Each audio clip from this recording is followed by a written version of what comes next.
Hello student. देखो बेटा, last lecture में हम अल्टरनेटिंग करंट के केस में उसकी एवरेज वैल्यू और आरएमएस वैल्यू निकालना सीख चुके हैं। अब देखो उसके आगे कंटिन्यू करते हैं हम।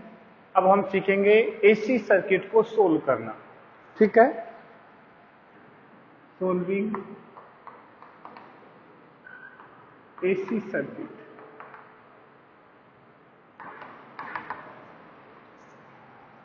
अब देखो एसी सर्किट के देखो हमारे पास तीन एलिमेंट हो गए हैं यहाँ पे। एक होता है रजिस्टर जिसका कुछ एक रेजिस्टेंस होता है, एक होता है कैपेसिटर जिसका कैपेसिटेंस मान लो सी होता है, और एक होता है इंडक्टर। तो तीन एलिमेंट हो गए, रजिस्टर, कैपेसिटर और इंडक्टर। उन तीनों को एसी सर्किट में लगाते हैं तो तीनों के क्या क्या इफेक्ट होते हैं उन सबको हम समझेंगे। तो इसको समझने के लिए हम सबसे पहले एक एक सिंगल एलिमेंट लगा के देखते हैं एसी सर्किट, एसी सोर्स के साथ। तो उससे उसके जो उसमें सर्किट में क्या करंट आएगा, उसका क्या इफेक्ट होगा, वो सब हम यहाँ पे समझने की कोशिश करेंगे। इससे पहले देखो, इस एसी सर्किट को सोल्व करना सीखें उससे पहले हम एक थोड़ा सा एक चीज देख लेते हैं यहाँ पे, फेजर डायग्राम। इसको बाद में देखते हैं, पहले फेजर डायग्राम ले लेते हैं। फेजर डायग्राम,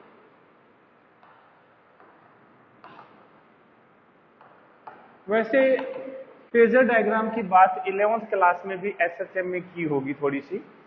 फिर से बात यहां बता देते हैं फेजर डायग्राम क्या है। फेजर डायग्राम एक प्रकार से जो वोल्टेज और करंट है उनका एक वेक्टर रिप्रेजेंटेशन है। अब ध्यान रखना, वोल्टेज और करंट जो है वो वेक्टर क्वांटिटी नहीं है, फिर भी उन क्वांटिटी को वेक्टोरियल रिप्रेजेंटेशन करना हो तो हम फेजर डायग्राम की हेल्प लेते हैं। तो फेजर डायग्राम में सबसे पहले लिखेंगे इट इज दी, इसमें लिखेंगे it is the vectorial representation of, it is the vectorial representation of AC current और AC voltage, vectorial representation of AC current and AC voltage, although these quantity are not vector quantity, these quantities are not vector quantities, vector quantity नहीं है फिर भी इनको vector की तरह represent करना है। तो अब देखो फेजर डायग्राम बनाने के लिए क्या किया जाता है।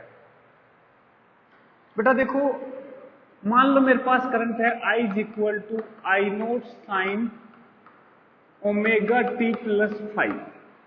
ये है I is equal to I naught sine omega T plus 5। ये बेटा इसका एम्पलीट्यूड होता है I naught. Omega T plus 5 इसको फेज एंगल बोलते हैं। ये जो लिखा हुआ है ओमेगा टी प्लस 5 इसको फेज एंगल बोलते हैं, फेज एंगल। 5 जो है इनिशियल फेज को रिप्रेजेंट कर रहा है, ये एम्पलीट्यूड है।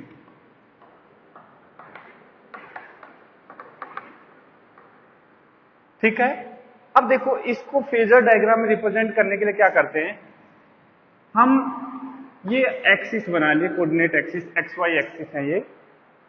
अब देखो एक वेक्टर बना लेंगे और वो उस वेक्टर की जो लेंथ होगी वो इस एम्पलीट्यूड के इक्वल होगी। ठीक है, तो लेंथ ऑफ वेक्टर जो है, length of vector that will be equal to amplitude. किसके इक्वल होगा? एम्पलीट्यूड के इक्वल होगा। और एंगल जो है, एंगल जो है वो फेज के इक्वल होगा, फेज एंगल, फेज एंगल के इक्वल होगा। देखो जैसे यहां फेज एंगल है ओमेगा टी प्लस 5, तो किसी यदि टी इक्वल टू 0 पे बात करें, टी इक्वल टू 0 पे बात करें तो इसका जो फेज एंगल है वो सिर्फ 5 बन जाएगा। तो आई नोट लेंथ का एक वेक्टर बनाना है जो कि एक्स एक्सिस से मान लो यहां से फाई एंगल पे ले रहे हैं, तो ये वाला, ये हो गया, ये एंगल 5 हो गया। तो ये है एट टी इक्वल टू 0। इसकी जो लेंथ है वो आई नोट, लेंथ क्या है इसकी? आई नोट। यदि किसी टाइम t की बात करें तो ये यहां आ चुका होगा, लेंथ अभी भी आई नोट है, और ये बात कर रहे हैं at t equal to T. तो t इक्वल टू टी पे ये जो टोटल एंगल हो जाएगा ये हो जाएगा ओमेगा टी प्लस फाइव। ये क्या हो जाएगा? Omega T plus five. तो देखो बेटा ये इसका वेक्टोरियल रिप्रेजेंटेशन है। इसमें इस करंट का जो ये जो वेक्टर है, इस वेक्टर का एक एक्सिस पे कंपोनेंट जहां से हम एंगल कंसीडर कर रहे हैं, मान लो एक्स एक्सिस से ले रहे हैं, तो इसका एक्स एक्सिस पे जो कंपोनेंट है वो इंस्टेंटेनियस करंट को रिप्रेजेंट करेगा। ठीक है, तो देखो component of this vector on any of these axes, in this case x axis। इस केस में बात करें तो हमने x एक्सिस से एंगल लिया है फाई और ओमेगा टी प्लस फाई, इसलिए x एक्सिस लेना पड़ेगा। Component of this vector on any of these axes will represent the instantaneous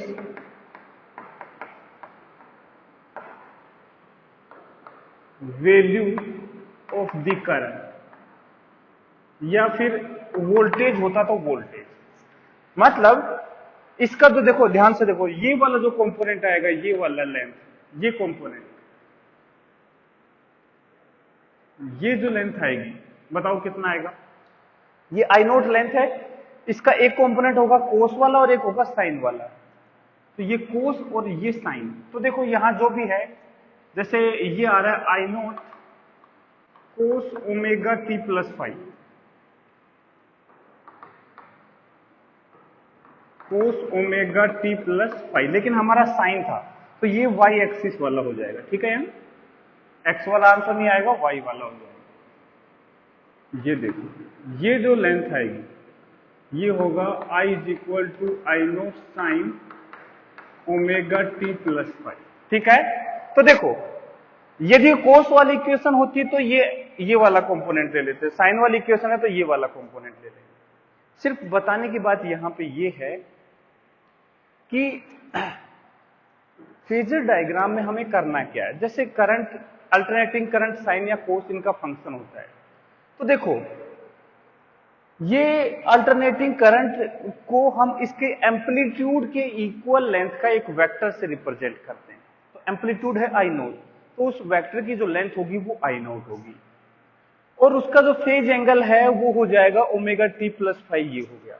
इसके दो कंपोनेंट हो सकते हैं। इसके जो एक्सिस पे जो कंपोनेंट है, इनमें से एक कंपोनेंट, इन दोनों में से कोई भी एक कंपोनेंट जो है उस करंट या वोल्टेज को रिप्रेजेंट करेगा। ये ही फेजर रिप्रेजेंटेशन होता है। कोई दिक्कत? ठीक है बेटा, ये इसका क्या होता है? Phasor representation. इसमें हम एक एंगल को रेफरेंस लेते हैं। यहां पे मैंने ये वाला जो एंगल है ये एक्स एक्सिस के साथ, उसको मैंने जीरो रेफरेंस ले लिया है। ठीक है, तो ये जीरो रेफरेंस हो गया और ये वेक्टर से इसको रिप्रेजेंट कर दिया। इस चीज का हम कैसे यूज में लेंगे वो हम आगे सर्किट सोल्व करेंगे तब देखेंगे। पहले इसको नोट करो, फिर आगे कंटिन्यू करते हैं। बेटा नोट कर लो इसको, दिखाई दे रहा होगा बेटा अच्छे से, मिटा दो।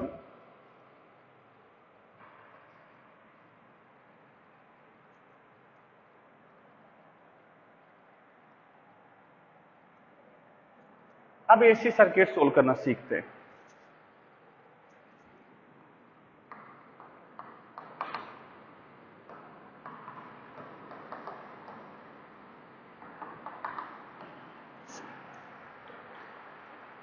सबसे पहला देखो, हम तीन एलिमेंट बताए, तीनों को वन बाय वन एनालिसिस करेंगे तीनों का। सबसे पहला लेंगे रजिस्टर वाला।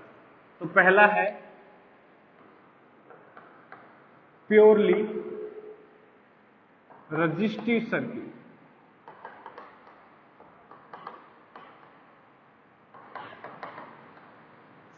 प्योरली रजिस्टिव सर्किट मतलब इस एसी सर्किट में केवल और केवल क्या होगा? रजिस्टेंस। तो देखो ये एक रजिस्टेंस है,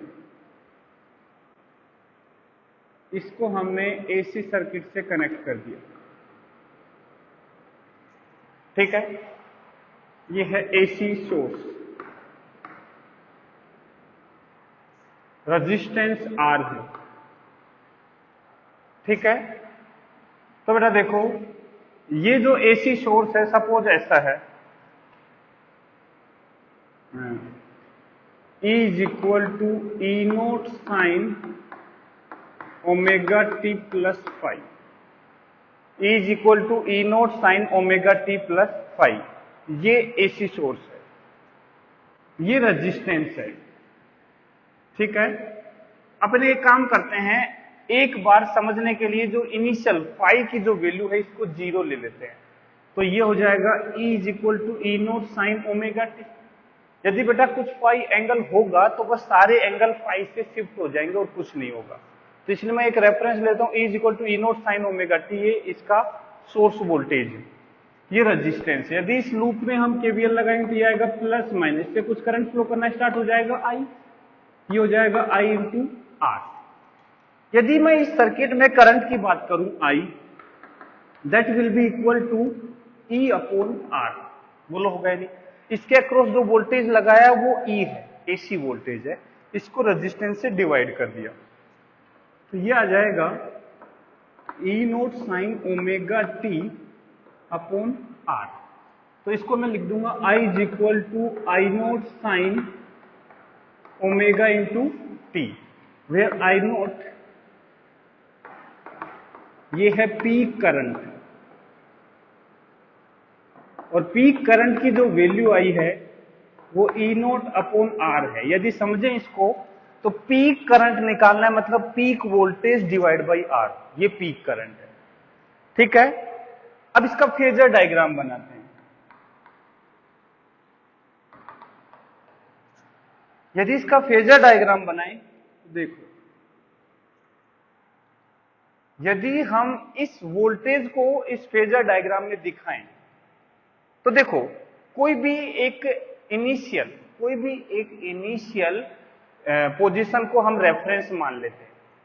मैंने कहा suppose E is equal to E naught sine omega T को हम ऐसे रिप्रेजेंट कर रहे हैं, ये direction, T equal to zero की पोजीशन मान लो चाहिए कि ये ऐसा है। यदि हम किसी और एंगल पे रिप्रेजेंट करते तो उससे भी कोई फर्क नहीं पड़ता, यहां पे रिप्रेजेंट कर सकते हैं, ये कुछ एंगल हो जाएगा।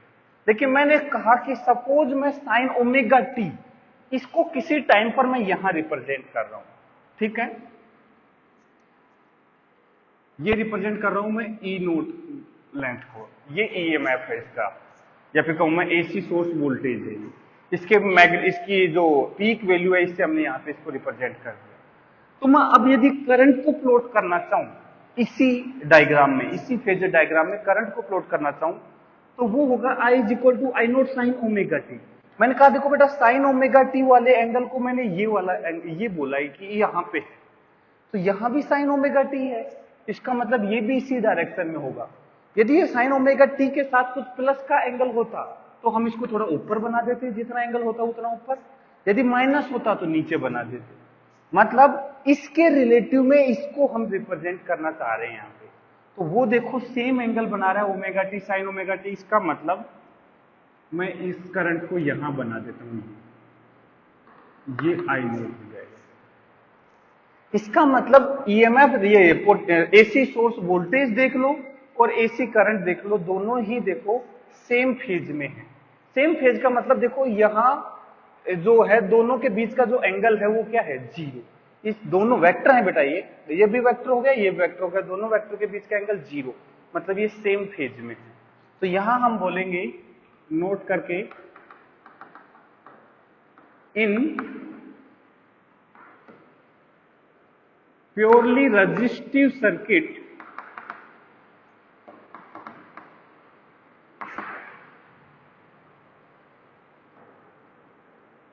सोर्स वोल्टेज एंड, या फिर सोर्स वोल्टेज नहीं बोलूंगा इसको मैं, ज्यादा अच्छे से कहूं तो ये है voltage across resistance, voltage across resistance, ये वाला वोल्टेज इस पे आ गया। क्योंकि देखो करंट मैंने लिखा है E अपॉन R, ये तो तब होगा जब रेजिस्टेंस के अक्रॉस E वोल्टेज हो। यदि कुछ और एलिमेंट होते तो हम सिर्फ इससे करंट निकालते, तो क्या करते, इसके अक्रॉस पोटेंशियल डिफरेंस अपॉन उसका रेजिस्टेंस, तभी तो आता। तो मैं लिखूंगा इन प्योरली रेजिस्टिव सर्किट पोटेंशियल या फिर वोल्टेज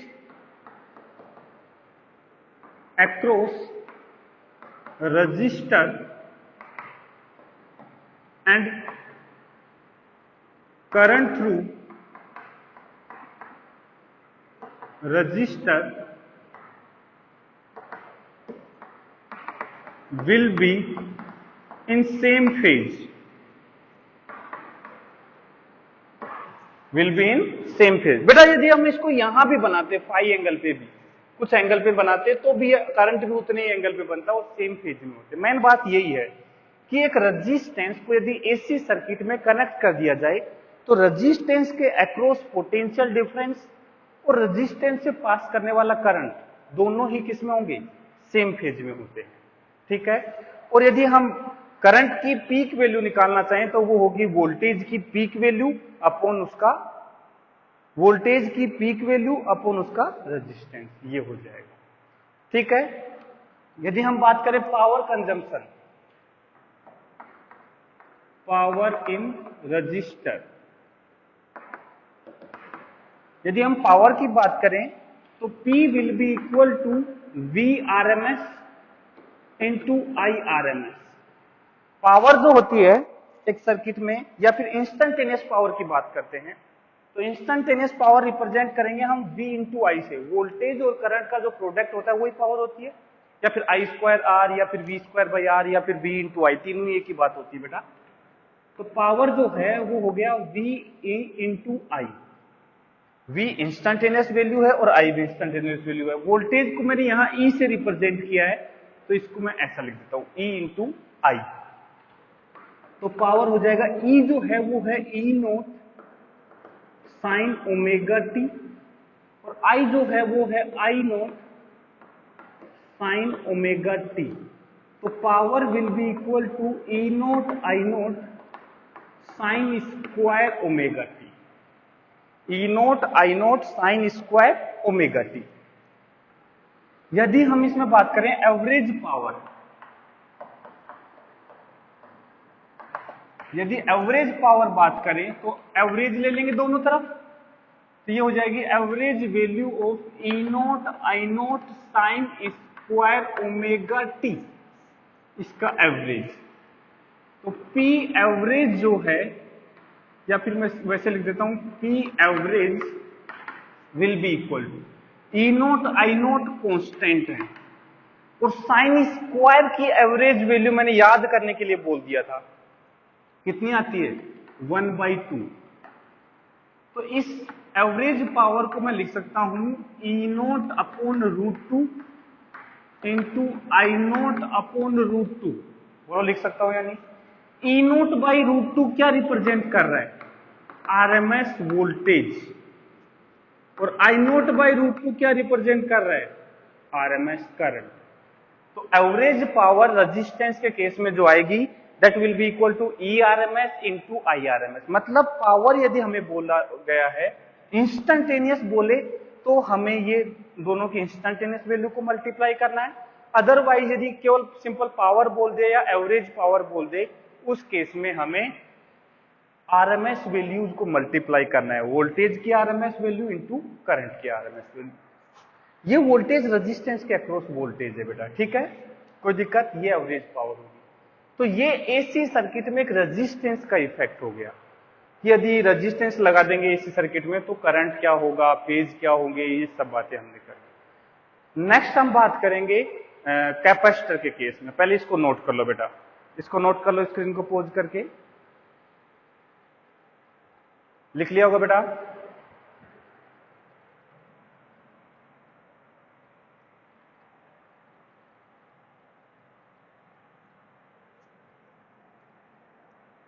ये सारी बातें हो गई रेजिस्टेंस के केस में। तो रेजिस्टेंस के केस में जो सबसे जरूरी बात याद रखने की वो ये है कि बेटा रेजिस्टेंस में जो करंट है और रेजिस्टेंस के अक्रॉस पोटेंशियल डिफरेंस है, दोनों हमेशा सेम फेज में रहते हैं। नेक्स्ट है सेकेंड सर्किट है जिसमें हम ले रहे हैं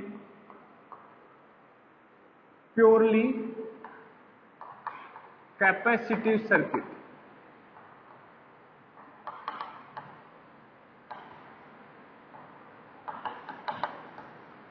प्योरली कैपेसिटिव मतलब सर्किट में केवल और केवल कैपेसिटेंस है और कुछ नहीं है, ना रेजिस्टेंस है ना इंडक्टेंस है। मतलब ये कैपेसिटर और इसको हमने सर्किट में कनेक्ट कर दिया एसी सर्किट में, ये एसी सर्किट, ठीक है। इसका जो ईएमएफ है वो ही ले लेते हैं E naught sine omega t, E is equal to E naught sine omega t. हमें सर्किट से करंट निकालना है, आई क्या होगा टाइम के फंक्शन में, कैपेसिटेंस सी है, ठीक है।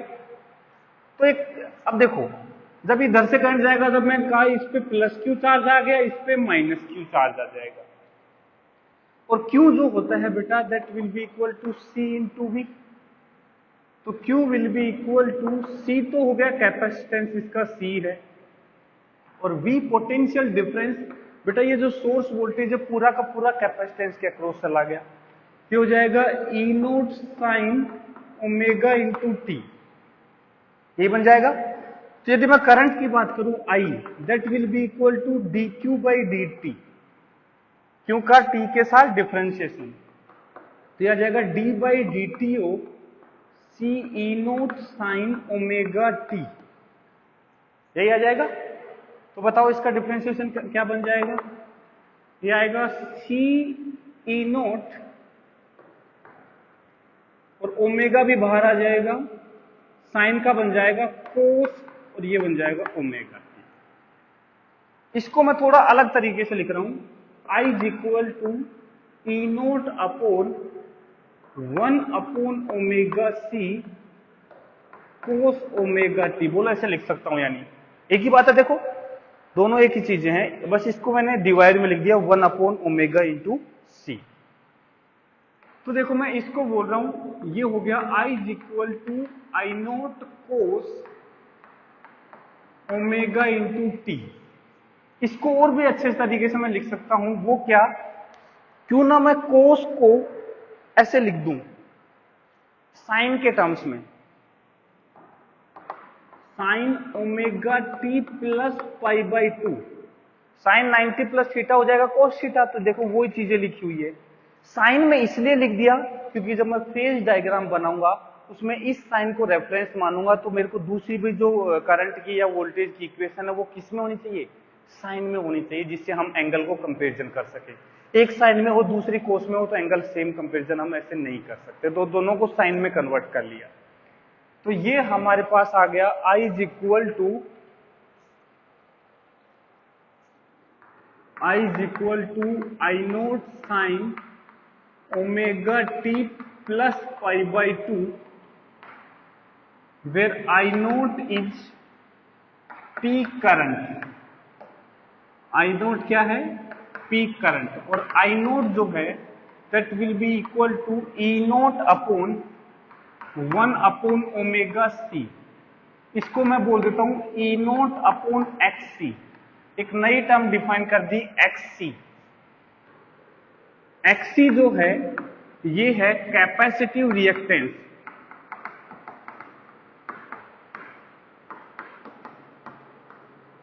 ये क्या है, कैपेसिटिव रिएक्टेंस, नाम है बेटा इसका कैपेसिटिव रिएक्टेंस, और एक्स सी की जो वैल्यू होगी 1 अपॉन ओमेगा सी के इक्वल होगी। यूनिट ऑफ एक्स सी जो होगा वो ओम हो जाएगी। अरे वही तो देखो करंट है बेटा, करंट तो वोल्टेज अपॉन रेजिस्टेंस होता था ना, अब ये जो चीज है 1 अपॉन ओमेगा सी ये कुछ रेजिस्टेंस की तरह आई है, इसीलिए इसको बोल दिया रिएक्टेंस, और किसका है, कैपेसिटर का, इसलिए कैपेसिटिव रिएक्टेंस नाम दे दिया बेटा। ये कुछ रेजिस्टेंस की तरह होता है, इसकी जो यूनिट है 1 अपॉन ओमेगा सी की, यदि सोल्व करके निकालोगे तो वो रेजिस्टेंस के इक्वल आएगी, मतलब ओम आ जाएगी, ठीक है।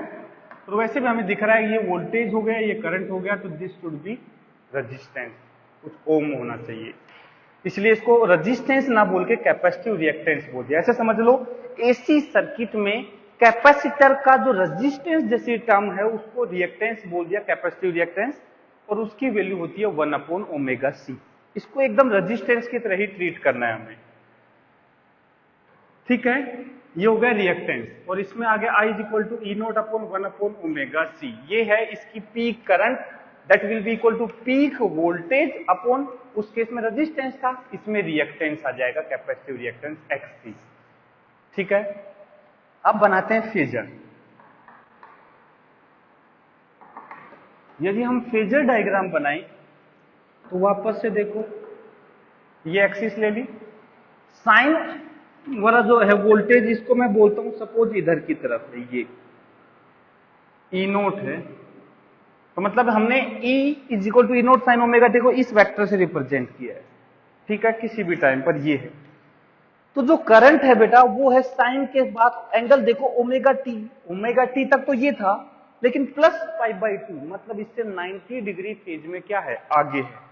तो जो वोल्टेज सॉरी जो करंट है वो कुछ ऐसा होगा, इसकी जो लेंथ है वो I0 के इक्वल होगी, और ये बन जाएगा 90 डिग्री फेज में आगे, 90 डिग्री या π/2, ठीक है।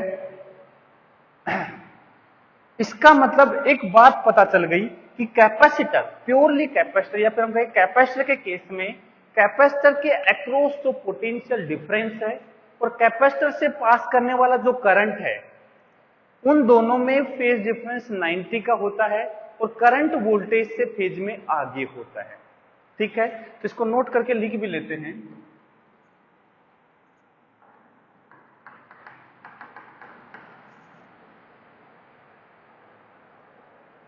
तो देखो इसमें करंट आगे होता है, ठीक है। इन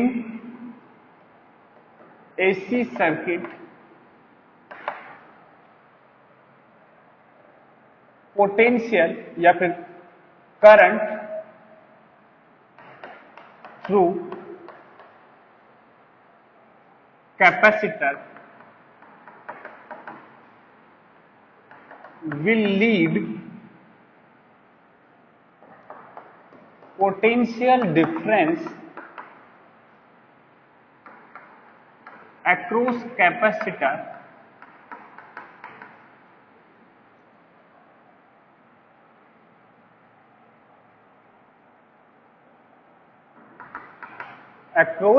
will lead potential difference across capacitor by π/2। मतलब कैपेसिटर में जो करंट होगा कैपेसिटर से पास करने वाला, वो कैपेसिटर के अक्रॉस पोटेंशियल डिफरेंस से π/2 फेज में क्या होगा, आगे होगा। Will lead potential difference across capacitor by π/2, ठीक है बेटा, इसमें कोई दिक्कत। अब बात करते हैं पावर की। फिर से बात करें, पावर जो होती है बेटा वो voltage across capacitor into current through capacitor. किसी भी इंस्ट्रूमेंट की यदि पावर कंजम्पशन बताना है तो उसके अक्रॉस वोल्टेज और उससे पास करने वाला करंट दोनों को मल्टीप्लाई कर दो, ये इसकी इंस्टेंटेनियस वैल्यू है। यदि P निकालेंगे तो V जो आएगा वो तो आ जाएगा E0 sin ωt, और करंट जो है वो आ जाएगा I0 sin ωt प्लस π/2। तो P आ जाएगा E0 I0 sin ωt cos ωt, यही आ जाएगा। एक काम कर दो, इसको 2 से मल्टीप्लाई डिवाइड कर दो, तो P हो जाएगा E0 I0 by 2 sin 2 ωt, E0 I0 by 2 sin 2 ωt, यही बन जाएगा। देखो 2 sin थीटा cos थीटा क्या बन जाएगा, sin 2 थीटा। तो ये पावर होगी।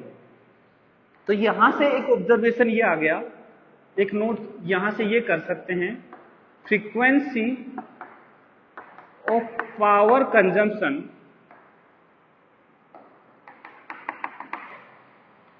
इन capacitor will be double of the frequency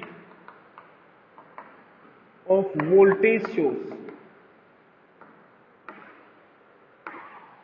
मतलब इस वाले केस में जो पावर कंजम्पशन की फ्रीक्वेंसी है, देखो ये है साइन 2 ओमेगा टी है और वोल्टेज में साइन ओमेगा टी था, तो इसकी फ्रीक्वेंसी क्या हो गई, डबल हो गई। मतलब जब तक करंट या वोल्टेज का एक ऑसिलेशन कंप्लीट होगा तब तक पावर के 2 ऑसिलेशन हो चुके होंगे।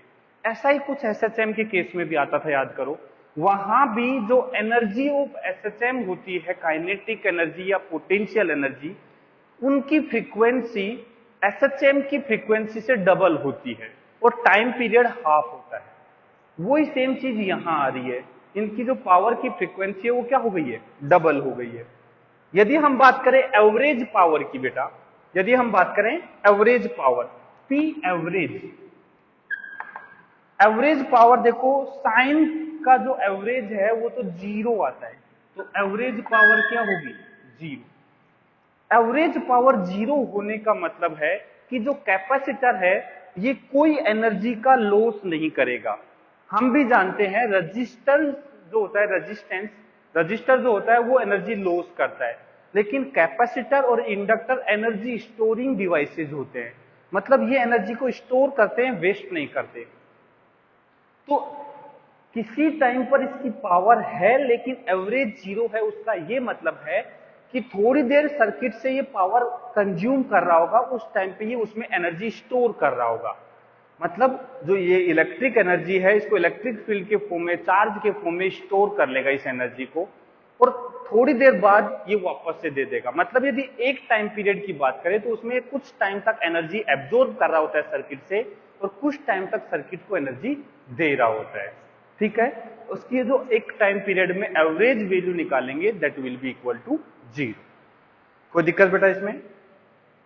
यहां भी ऐसा ही हो रहा है। देखो एक्चुअल में जब ये साइनसोइडल वोल्टेज इसके क्रॉस वेरी करेगा तो जब तक इसकी ये वाली पोलरिटी पॉजिटिव होगी तब तक इस पे पॉजिटिव चार्ज होगा, फिर जब ये वाली पॉजिटिव हो जाएगी तो इस पे पॉजिटिव हो जाएगा। मतलब इस कैपेसिटर में लगातार ऐसे करंट नहीं है, थोड़ी देर करंट ऐसे है, फिर करंट की डायरेक्शन चेंज हो गई है। इसीलिए डीसी सर्किट में तो क्या होता था, थोड़ी देर बाद ये करंट को ब्लॉक कर देता था, लेकिन यहां ये करंट को ब्लॉक नहीं करता है। ठीक है, तो पहले इसको लिखो, उसके आगे इसमें छोटी मोटी बातें और करेंगे हम। पहले नोट कर लो बेटा, इसको लिख लिया होगा। यदि हम इसमें छोटी मोटी बातें और करें तो देखो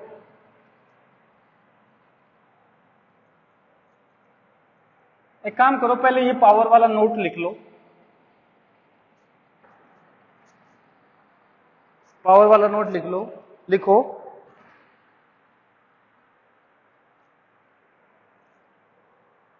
हाँ, average power consume by capacitor, average power consume by capacitor will be 0, will be 0. It means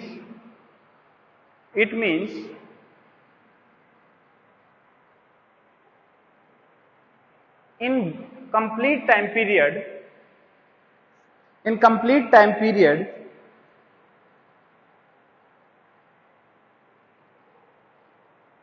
half of the time capacitor absorb energy from the circuit, half of the time capacitor absorb energy from the circuit, and other half it delivered energy to the circuit, it deliver energy to the circuit। ठीक है, इसलिए average 0 है। अब यदि हम बात करें capacitive reactance की,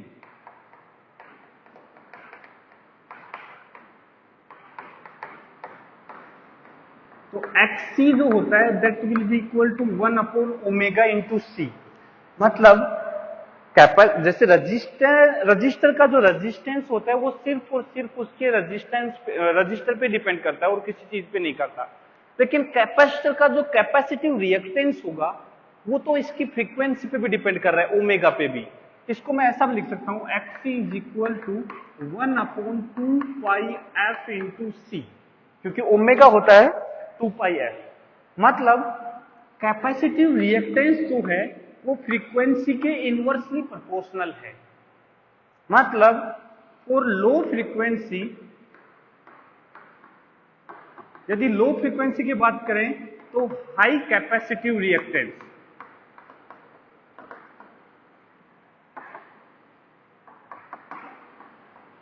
ठीक है। और यदि हम बात करें फॉर हाई फ्रीक्वेंसी, यदि हाई फ्रीक्वेंसी की बात करें तो लो capacitive reactance.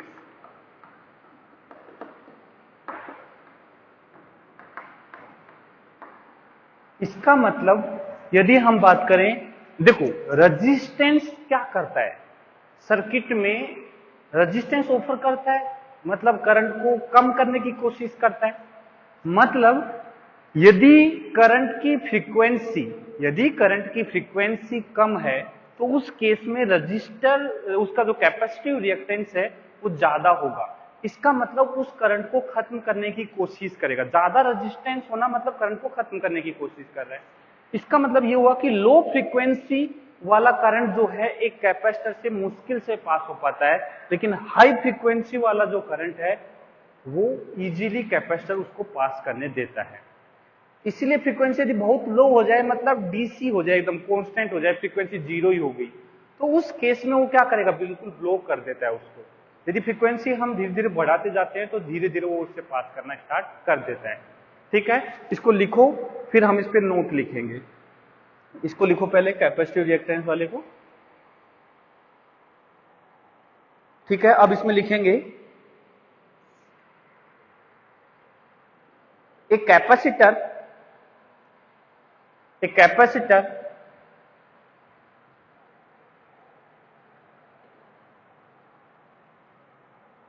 will block the current of low frequency,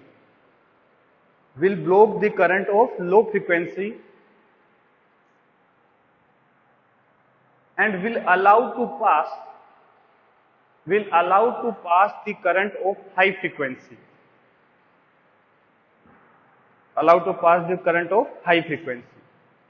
तो आगे जाके हम पढ़ेंगे कि फिल्टर बनाए जाते हैं, low pass filter, high pass filter, कि हम किस फ्रीक्वेंसी के करंट को आगे पास करने देते हैं। ये हमारे जो सर्किट आते हैं, कई रेडियो वगैरह, इन चीजों में जो सर्किट काम में आते हैं उसमें ये चीजें काम में आती हैं कि हम किस फ्रीक्वेंसी वाले सिग्नल को तो पास करने देना चाहते हैं और किस फ्रीक्वेंसी के सिग्नल को ब्लॉक करना चाहते हैं, वो हम इनके थ्रू डिसाइड कर सकते हैं। वो आगे इंजीनियरिंग लेवल पे काम आता है, अपने इतना डिटेल में काम में नहीं आती, फिर भी छोटी मोटी चीजें उसके बाद में हम समझेंगे।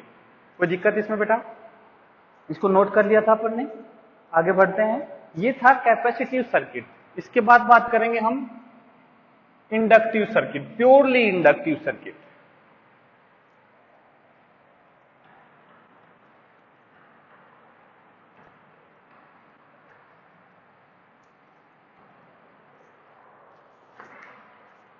प्योरली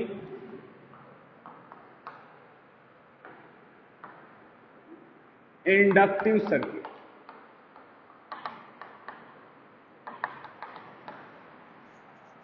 मतलब एक इंडक्टर को एक एसी सोर्स से कनेक्ट कर देंगे।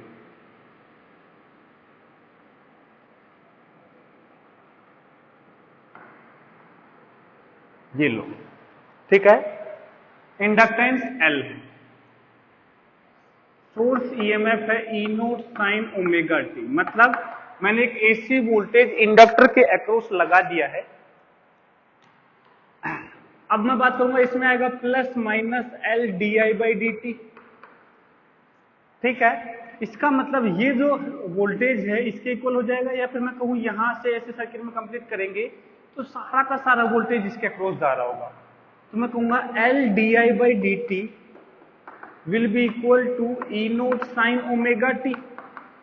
केवीएल लगा दिया। तो एक काम करते हैं, L को इधर ले आते हैं, तो di is equal to E naught upon L sine omega T dt, और दोनों तरफ क्या कर दो, इंटीग्रेशन।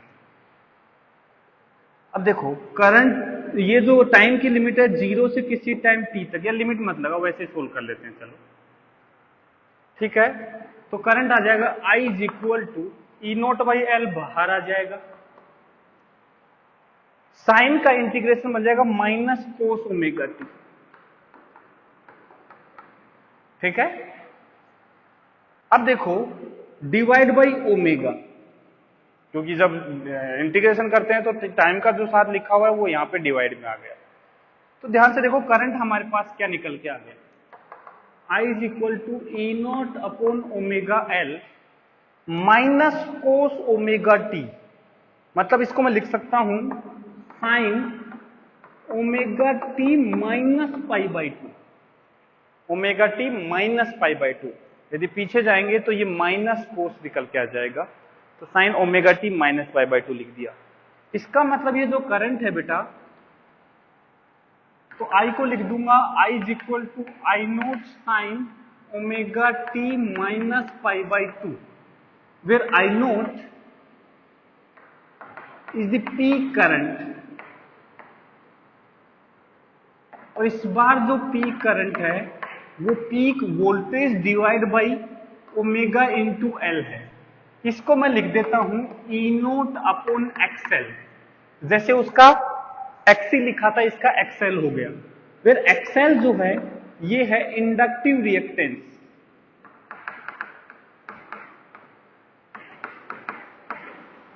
इंडक्टिव रिएक्टेंस, और एक्सएल की जो वैल्यू है वो 1 अपॉन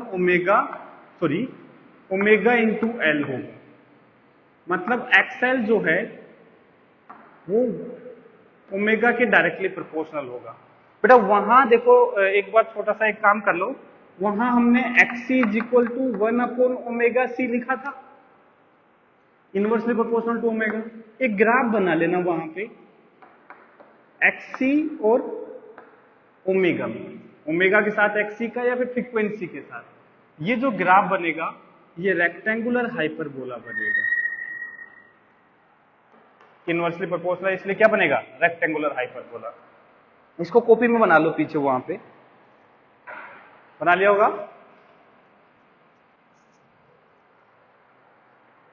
हाँ, यदि यहां ग्राफ बनाए तो स्ट्रेट लाइन बन जाएगा एक्सएल, और यदि फ्रीक्वेंसी या ओमेगा में ग्राफ बनाया जाए तो वो एक स्ट्रेट लाइन बन जाएगा। ये दोनों एक दूसरे के डायरेक्टली प्रोपोर्शनल होंगे। और इसका जो स्लोप होगा, यदि वाई एक्सिस पे एक्सएल है ये है, तो स्लोप हो जाएगा एल के इक्वल, इंडक्टेंस के equal.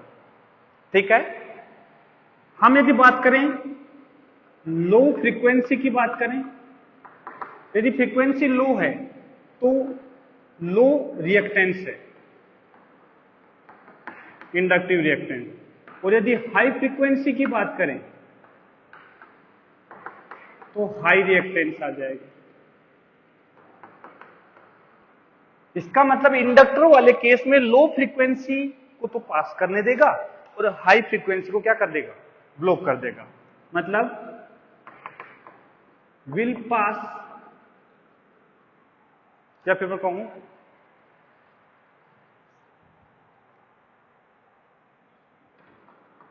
Low frequency current will pass through inductor. ठीक है, लो फ्रीक्वेंसी की करंट उससे पास हो जाएगी। इसके बाद हम बात करते हैं, इसके यूनिट की बात करें तो वही ओम आ जाएगी बेटा, रेजिस्टेंस की यूनिट आ जाएगी। इसके बाद बात करते हैं हम फेजर डायग्राम। यदि फेजर की बात करें तो देखो वापस से मैंने कहा कि वोल्टेज को मैं ये रिप्रेजेंट कर रहा हूं ऐसे। ठीक है, ये वोल्टेज है, इसका लेंथ हो गई ई नोट। तो करंट जो होगा, करंट बेटा ये वोल्टेज साइन ओमेगा टी है और ये sign omega T minus pi by to है। मतलब इससे पाई बाई टू फेज में क्या होगा, पीछे। बेटा ये फेजर बहुत जरूरी है, क्योंकि एसी वाले जो सर्किट वाला जो ये सारे क्वेश्चन होंगे हम फेजर से ही करेंगे। और कुछ नहीं है, देखो फेजर में ये हमने करंट को रिप्रेजेंट कर दिया और ये करंट इस बार पीछे है पाई बाई टू डिग्री से। तो इसका मतलब So in an inductor,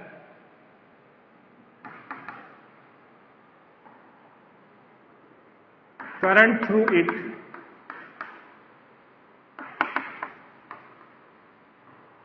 will